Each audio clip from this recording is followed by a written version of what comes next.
Morning. I wanted to send you a message today because it is probably the most disgusting January day I've ever seen. And the idea that here we are, lockdown 3, day 9, I think. And if ever there was a day to stay in bed, this looks like it is grim out there.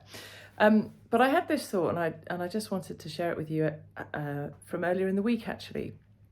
And I was thinking, I heard someone on the radio say that they had this mantra that they said over and over again. And the mantra that they said was, "My mind is empty, my mind is empty." And I thought to myself, well, what a stupid mantra, because my mind is never empty. No one's mind is empty. And in fact, God doesn't ask us to have an empty mind. God asks us to fill our minds with the things that are beautiful, joyful, wonderful, creative, kind, generous, and to think on such things.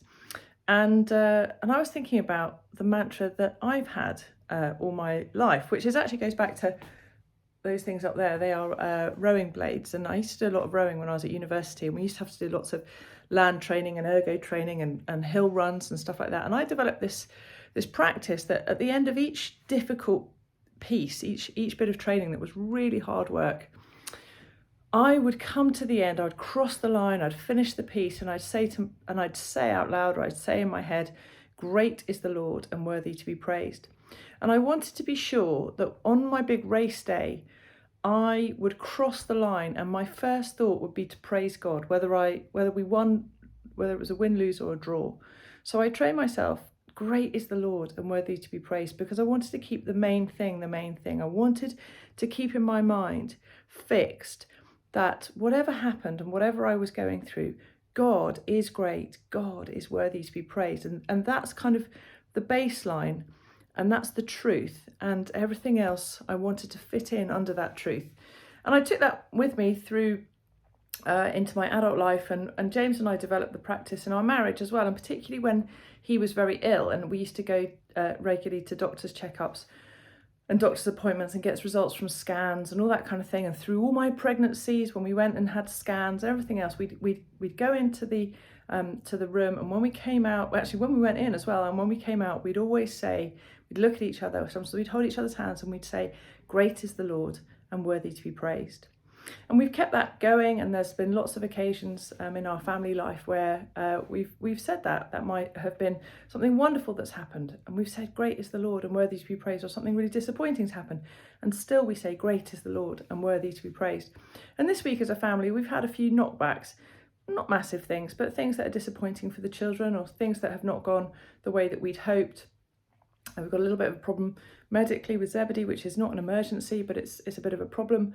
And we've come back to this mantra, "Great is the Lord and worthy to be praised." And it comes from Psalm 48, which starts "Great," which is how I always remember it. So Psalm 48, "Great is the Lord and worthy to be praised." And it appears in some other verses in the Bible as well. But I offer it to you today on this filthy January day in lockdown 3, when we're all doing our best to homeschool or work from home or stay well or get better.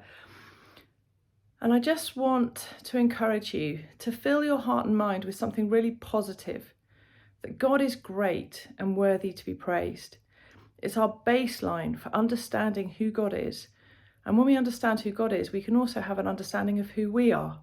Because this great God, who is worthy to be praised, says that you are enough, that we are loved, that we are precious, that we're bought at a price, that we're never alone, that we're not abandoned, that God remembers us.